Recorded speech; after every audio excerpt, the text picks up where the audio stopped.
say na for those people wey no believe say monetary spirits dey exist. And I pray that with this life, this true life story, you will use it to learn say monitor spirits dey exist. And with this voice note wey I go play for this video, only say e pain me say this girl she no dey alive to tell the story. May her soul rest in perfect peace. Hello everyone, welcome back to this YouTube channel. True Dreams with Lady T is your sister, your friend, is your girl. If this is your first time you just dey get post for YouTube, you dey watch, you never subscribe, please hit the subscribe button, click the notification bell so you can watch more of our videos, or you will just know anytime we put video for here. Thank you so much for coming around again, and God bless you. Today we wan talk about one policewoman, a Nigerian woman. She's from Auchi, but she dey work for Edo State. Wetin happen to her, how she take die. Na her friend na im bring this matter come, a very good friend na im bring this matter come. He say because many people no dey believe, im bring this matter come, im bring this story come of her friend, so that you guys go use am believe say such thing e dey happen for Europe, e dey happen for Africa. Na im make am bring this matter come. Before I go tell una the story and wetin happen, I wan just play their phone conversation. Then after I play the phone conversation, then I go tell everybody wetin happen. Please share this video, thank you, and put that like this thing. God bless you. Okay, let me play their voice note conversation wey dem send to each other. Wetin happen, I go dey explain small. My sister, good morning. So I really feel for that woman. Things dey happen for this life. Oh, even the other topic wey we say person dey follow. This one na the friend wey bring the matter come, na she dey talk this one. So say im feel for the woman wey I talk about, say she lost her 2 children. She say she feel for the woman, and she still watch that video wey I take talk about that bird, that our sister wey say bird dey follow am. She dey na the voice note wey she sent for me be this. I join all of them together, so una lis ten. True, things dey happen. E get one girl wey me, my sister, good morning. So I really feel for that woman. Things dey happen for this life. Oh, even the other topic wey we say person dey follow am. True, things dey happen. E get one girl wey me with her gather come. Na from Russia dey write you so. E get one girl wey me with her gather come Russia. As she go work, they come throw am. The white man wey carry am for work come throw am from first story. So the girl come dey ground. Na which year she come take go back to Nigeria. She felt na police work she dey do for Nigeria before she come. That police work, so they keep the work wey for am. The salary wey they pay am, the person wey keep the work, they share the money 50-50. So she can't go back to Nigeria. She can't go back to her police work. One time me with her come dey talk. Oh, she come say how they follow her. I go even send you all our last conversation. How they take follow and drag share for her working place. Before you know, she come dey ground dey sick. How she take come back from work, bed, come dey inside her room, and she lock door. Na Benin na how she get, na for Benin she dey stay. How she take go work, lock door, open door, enter. She come back from work, she come see bed for inside house. So since then, after we don talk, I come dey try her number. Her number no come dey go.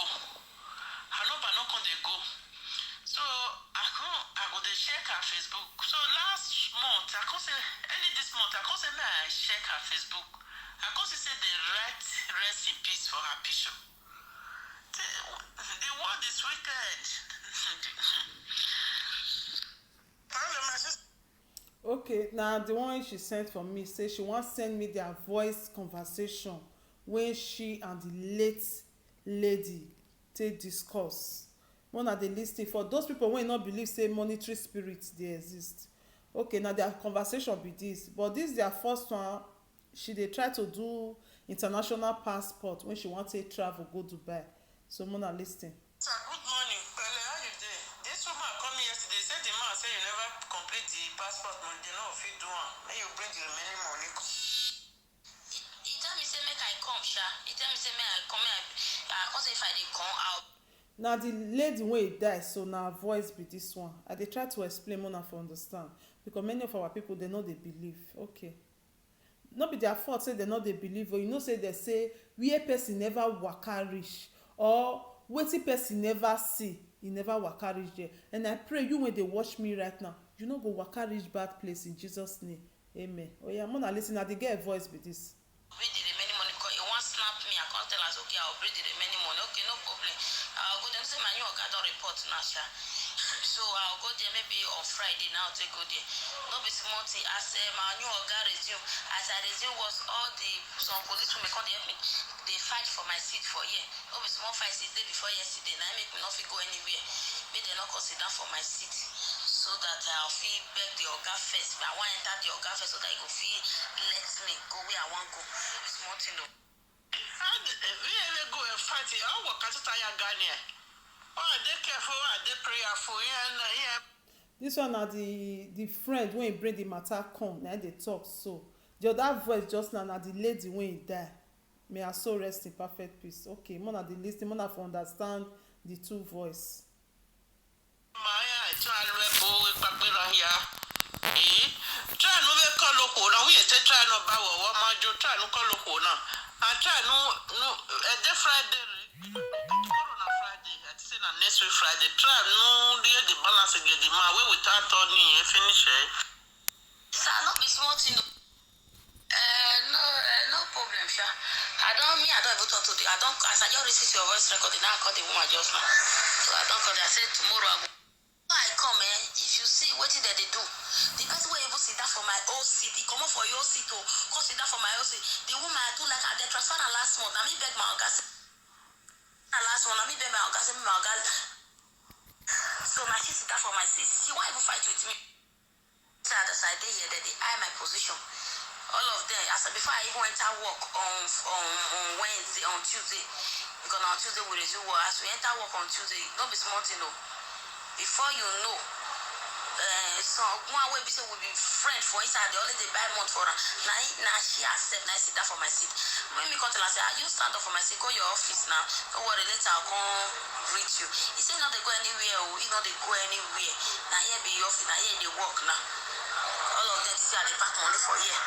So now that I come the app, so I don't want to go anywhere now. So that I don't want to give wrong impression. I'll go there on tomorrow. Because of the way person they see for here, they say now here for the money we are taking the shine. Ah God, you know yesterday I don't work throughout. They thought to beg to come my house, bed in the night. I told na the year na the girl wey die so the late girl na her voice be this. He say they turn to bed come her house. Mona lis ten to this one well. They turn to e pain me say this girl don die. Anyway, as so we rest in perfect peace. Mona lis ten o. So that I don't want to give wrong impression. I'll go there on tomorrow. Because of the way person they see for here, they say now here for the money we are taking the shine. Ah God, see police here they are wicked. You know yesterday I don't work throughout. They thought to beg to come my house, bed in the night, all the light off, bed sister. My eye come dark. I see bed key. And they run down. So he go run put for bed. I say, I know open window for ground when I they go. What the bed can't do for my room? In the night, oh. Una yeah, he say they turn to bed. He say she come door when she lock her door. Then when she come back from work in the night, he open door. He see bed on top of bed. Now the bed he want try to kill her eyes. She can't see darkness. She can't dey try to kill the bed. He no see bed kill. Una lis ten. May I rewind it small again. Una for understand. This girl wey dey talk this thing so now she don die so. Na voice note when she conversation when she make with her friend before her death. Na be this one so. Okay. Mona lis ten again. Ah God, see police yesterday I don't work throughout. They thought to beg to come my house, bed in the night, all the light off, bed sister. My eye come dark. I see bed key. I dey run and so he go run put for bed. I say I no go put window for ground when I dey go work. Wetin bed come do for my room? In the night when I come from work no be small thing this our work if na wow all of them they are winch. All of them they be winch. They don't drive the woman come up for here now. You don't go back to your office this morning. I come meet me whether me the vet or I know if you want Sarah. I know if I even keep something for ground now, I mistakenly keep something for ground. I go come out. I go throw away. No matter how they the office, I go throw away the thing. I don't know why the thing they call the record they call. They say these people may you not give the chance. So if you do your passport, keep and never travel because they feel even spoil your garment, say may sack your enemy. And all these people now, they wash your back if you they keep anything when you they eat for their water, for fridge or anything, they feel poison your enemy as they get bad mind for you so. Sir, don't be smart now you they talk again. I go be careful myself. I drink something, I make sure forget her for my table. As I come and throw away, I go throw away. Anything where I live safe na throw away. They don't even want me for that one already. They don't want me. Don't be smart now I know people might be as they be. Now one of my guys they say you never sabi, you never know this police work. They're ready to kill you now, take over your space because of one naira where you they see. One naira where we say no be your mother take tray you big rich like this. So they're ready to cut the life come up for my enemy. Don't be smart. All those people that they do I know they well for you to know. This is wicked. If I do the passport, if I don't go collect the passport now, I'll just keep her. They work with this one, even though now for 3 months I'll work with her. If I work with her finish now before now that one I be one even do so that the man can't be something like say this year. I don't know why they call there as enemy of progress for me. They say that's why they shine. Can you reach for they pray for that share before you sit down before maybe they not go use something rub the share. Human being, fear them. Our last conversation be there because she can't say she want travel go Dubai. I can't introduce her to my sister daughter where they Dubai. She can't say she want use her money go. Make that one director she will take on. And because discuss about passport, she don't go do passport. So you go hear our conversation. She don't do the passport keep before she dies. Okay una hear all the conversation wetin the both of them discuss. Now I play for you now play for here. So now friend na send me this voice note say make I use am sit encourage people wey dey believe all these things, but not be by force to believe all these things, but I dey try to make people to understand say all these things dey happen. This girl so when una see say she dey keep bed for inside room ask when she lock before she comot. She's late now, may her soul rest in perfect peace. You see so me I tell you now wetin happen. This video go long small, please just patient and watch and share this video and put your thumbs up. If you not get chance to watch anytime you know say you free, plug this video and watch it, not miss any part for inside because very important topic.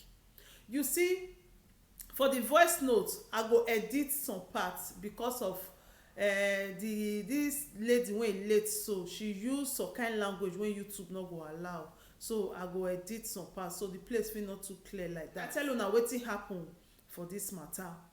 This matter be say this lady so this Awuchi lady so she be police, so she can't travel, she can't dey seek for visa, she can't just get Russia visa. She with this our sister wey bring this matter come, so they know they be friends.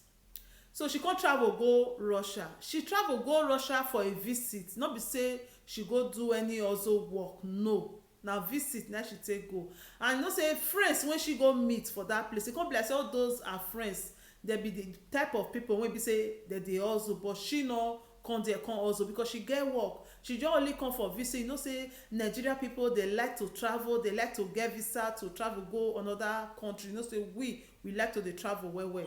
Now she just say travel, not be say she travel say she want go also. So you say where she dey for there before she come out, they come call her say she never marry this lady, so They come say her brother dey sick, say they wan do operation for hospital for im brother and they need money. Una know say Nigeria people na money dey take dey do operation, you understand? And she no get money, they say e dey urgent and they need the money now and na she be senior. So wetin she come do? So you know girls matter now. They come say okay, if na so they all need money now, you no get money now, you don spend all your money take buy things. Just hustle small. If you just hustle, this night. If you hustle, you send the money give them, make dem take do the operation. You come say okay, na so she take come out take go hustle.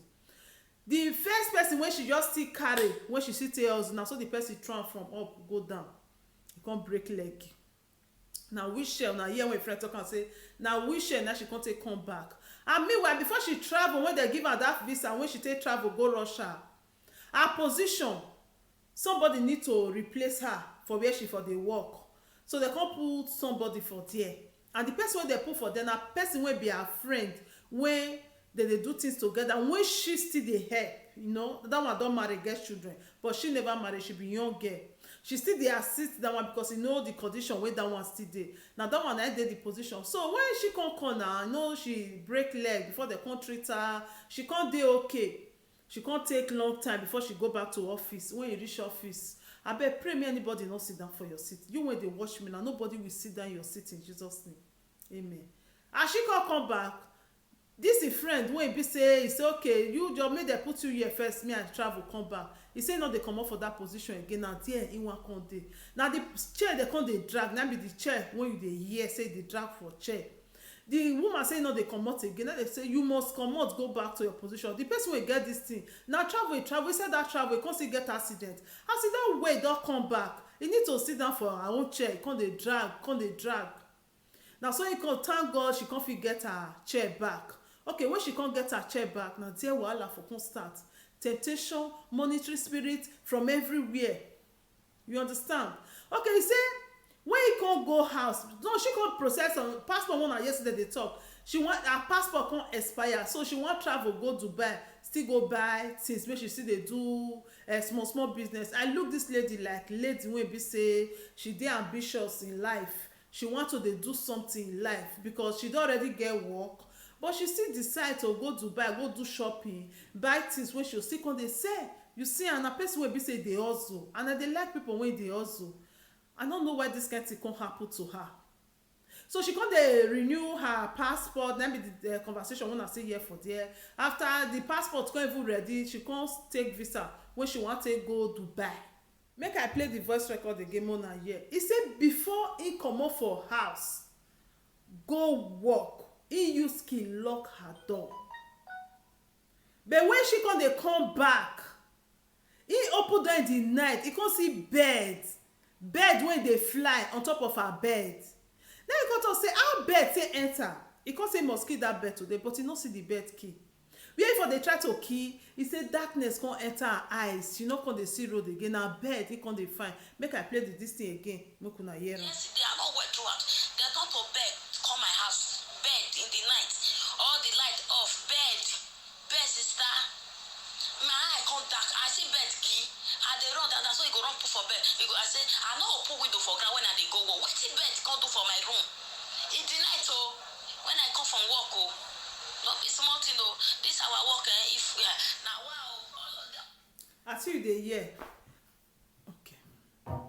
Until na hear this last voice, he say before he come from work, they turn to bed enter her house. The bed dey jump for bed up and down. Na bed he dey kill, he hide dark, he no see bed kill. He no fit kill the bed. You see wetin we dey try to talk? There is no where monetary spirit no dey. E dey for Africa, e dey for Europe. Monetary spirit dey everywhere. Sister, I thank you for bringing this voice note so that I know say some people go still learn from this video. You understand? Door wey dey lock you see some different kind of monetary spirit na they use. They can use your neighbor, they can use your friends, they can use your internet, they can use your mirror. That's why if you get mirror for inside house and you don dey look that mirror, you don see say that mirror, you don dey see something wey you no suppose to see for that mirror, abeg just remove that mirror, go buy another mirror. They don put monetary spirit inside that mirror. They don dey manipulate that mirror. They can manipulate anything against you, anything at all. Na wetin happen to this beautiful lady be this before she die. Na the temptation wey she see for working place. That's why you have to be very careful. Make person no sit down for your seat. Be very very careful. And I believe say na jealousy na dey take kill this woman, this lady so. Because that time when she take travel first go Russia, the person wey dey put for there na there you come see the honey and sugar wey e dey there. So okay, na wetin this girl just say dey enjoy be this, because e don see the, I no know whether na kpage or collar or wetin e see for that seat. Because when she come back, so that time when e take dey see that thing wey e see, e be just do am maybe say they just payment am for Russia for there. That's why e be say the first time when e just see say make e come out, the first person wey e just see the person throw am from up. Thank God say she no die. I thank God say she no die. As the person just sit down for that seat, e don dey see that sweetness wey dey that seat.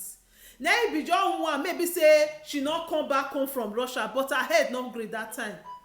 Her head no gree that time wey be say she come survive 5-story building. She survive am. When she come still come back out to the work, na dey fire her again. You understand? So that's why we need to be careful. Anything you dey do for this life, you need to be careful. Be careful, because all eyes on you. You go here, you don't know where they pass, they come. Many people not believe in this thing, no, I know, but no problem. But those people when you believe, I see they use how they tell you, and I say you got to be careful, because they can use anything. I see they talk on internet, that they use internet, that they use remote control. That they use bed, but it can't be like saying na bed na common for European people, bed. Because I don't get many cases of bed like this. The that girl of that time na bed, this one na bed. You understand? But wetin me wan try to talk be say, may everybody be careful. Na only wetin I wan talk. And I wan tell you when they watch me right now. Like say this lady, you don't see who advised her that time. Like say you see person, maybe fear not let her go meet pastor or meet anybody. I don't know why. Because he said na somebody wey just dey playing. According to her friend, he say she be the kind of person wey believe say nothing dey happen if you just be careful on yourself, and nothing go happen to you. You see, and she say even her drink, if you drink and remain, if you come back, you know they drink that drink again, they throw am. But not be to be careful. At least you need to be careful, fine, but not be only to be careful. You need to be prayerful. Yes. Suppose as she dey careful, she dey prayerful, she for not die. As she see that bed, wey be say you no see that bed key, they put darkness for her eyes, wetin she go do na to lay down. This and me go finish for prayer for grant. He go that bed spiritual, as e be say no fit kill am physically, go kill am spiritually. You go use prayer take bombastic that bed. That bed go die spiritually, as e be say no see am kill physically. Like say e see am kill for still good, but as e no fit kill am physically, spiritually go kill am. You go pray, use Holy Ghost fire take scatter am put for ground. You go spiritually, yes, that bed for no fit succeed to escape. As e dey pray, e dey go back to the sender. As e dey pray, e dey go back to the sender. That's why if you dey any situation you dey, no wait make person come pray for you. No say pastor pray for me. Pastor get him own for body. Nobody is perfect. Pastor never pray for himself finish. Stand on your ground, pray for yourself, and you go see and say you go overcome that something. Like say as she just dey notice these things, she begin dey pray, dey do fasting, do midnight prayers, especially midnight prayers. You see and say nothing go happen to her. Na so God go dey protect am. At least God don dey protect am, but she was busy careful for herself. She dey careful. But that careful was not enough. She for had prayer join that careful. Well, it don't happen. May her soul rest in perfect peace. But this one I lesson to you when they watch me right now. I don't know what you they pass through. If you not say that they follow you, they drag something. Put your knees for ground. Learn how to pray. Learn how to carry your Bible. Learn how to read your Bible. If you not sabi read, open Bible, they look like that. The reading don't dey enter your heart. God don't know say you want read now. Sabi, you not sabi read. The thing when you open, it don't enter your spirit. because you no sabi read. And with time, God go open your eye, you go fit dey read. Put your 2 knees for ground. God no dey wait make you speak big big oyibo before he go answer you. Any language, your dialect, if na Igbo, if na Yoruba, if na Hausa, any Benin, any language, Agbo, Urobo, anyone you sabi speak for this your mouth, even though say na Italian language, abi na Dutch language, any language you sabi speak for your mouth, no one wey God no dey hear, he go answer. If na just this pidgin English wey me just dey speak for here so, use am. If na go smooth pass wey be say you fit know wetin you dey talk, use am. Say me na pidgin English na me take dey pray. I dey use pidgin because if I dey use all this their American English take dey pray, you know the prayer no dey smooth. If I don start my pidgin English, oh baba God, na your hand I dey today, oh day don break, oh wetin dey no, just begin dey pray with language wey you know say you dey comfortable with. As I just dey comfortable with this my pidgin English, so use am take pray, take bombastic prayers. You see am say God go answer you, because all those one wey be say, you know say most of us we don learn how to dey use correct English dey pray well well for church. So if that time don reach, don come dey struggle with prayers, you no need to struggle with prayers. Any language you just use, knack am for there. God, momentarily God dey hear all language. He dey hear even China language, Japan, he dey hear all of them. India, he dey hear all of them. So anyone you dey comfortable, pray with it and God will surely answer you. You understand? Don't ever cease to pray. The Bible say pray without ceasing. Always pray and you see the mighty hand of God upon your life, upon whatsoever that you are doing. So I just say may I bring this matter come here today, make we still learn from this lady story, wetin happen to her, this policewoman wey be say how she take die, they follow am drag seat because of her position and all that. Even not be only police, many other offices like that, na so they dey drag position well well for Africa, and they no care. They will go to any length to make sure say they take your position. They forget say if they take your position, if they sit down for that chair, they no go dey comfortable, because person wey you kill now, the person no go sleep now, your family no go sleep. Oh, God Almighty no go leave you like that. You understand? So now wetin I get to talk with this, remove your hand for bad things, and God bless you as you watch this video. Thank you so much. Almighty God will bless you. Please don't forget, if you have not subscribed, hit the subscribe button and click the notification bell so you can watch more of our video. We get many video when they waka, they then get post, they come, and not miss out of it. If you not subscribe, you know, we'll see notification, so that you will get notification anytime we put video for here. Tori dey here, you understand? And if you get anything when they bother you, they don't know how to go about it, just send us text message and we'll reply you.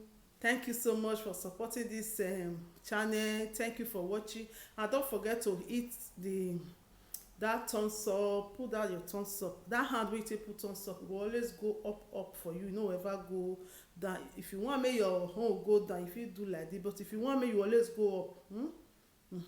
And please share this video. As you share this video to your friends, to your brothers, to everybody, as you share am, and so God Almighty go dey bless you, because you know, don't stingy with it. Don't watch it alone and be stingy with it.